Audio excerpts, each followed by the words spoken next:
Non, j'ai pas plagié Bakugo, arrêtez les fans de MHA, stop.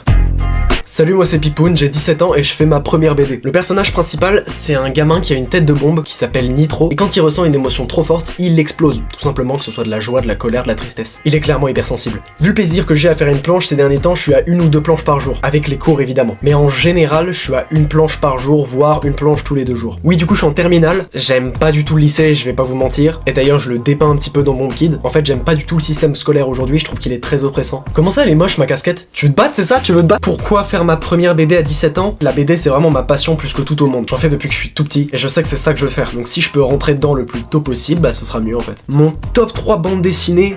En vrai c'est super dur, je vais essayer. Top 3 je dirais Bird King de Chrome, c'est juste trop bien et ça m'a prouvé qu'il n'y avait pas besoin de faire des dessins trop précis pour faire une BD qui marche. Top 2 ça se tape entre Slum Kids et Silent Jenny. Graphiquement Slum Kids c'est une des BD qui me plaît le plus et qui se rapproche le plus de ce que je veux faire. Là où Silent Jenny le scénario m'a bluffé, en top 1 c'est la BD qui m'a le plus bluffé et que j'ai lu le plus de fois, Yojimbot de Sylvain Repos. Le scénario c'est pas celui-là qui m'a le plus plu, mais visuellement ça a été une de mes plus grandes sources d'inspiration. Je considère l'auteur comme mon mentor, coucou si tu passes par là. Mais non, graphiquement c'est une frappe, c'est vraiment une frappe de fou. C'est pas forcément ce que je veux faire, mais c'est insane et je ne peux pas ne pas être bluffé. Je suis vraiment obligé de répondre à ces questions. Bah j'ai pas d'éditeur en fait, actuellement.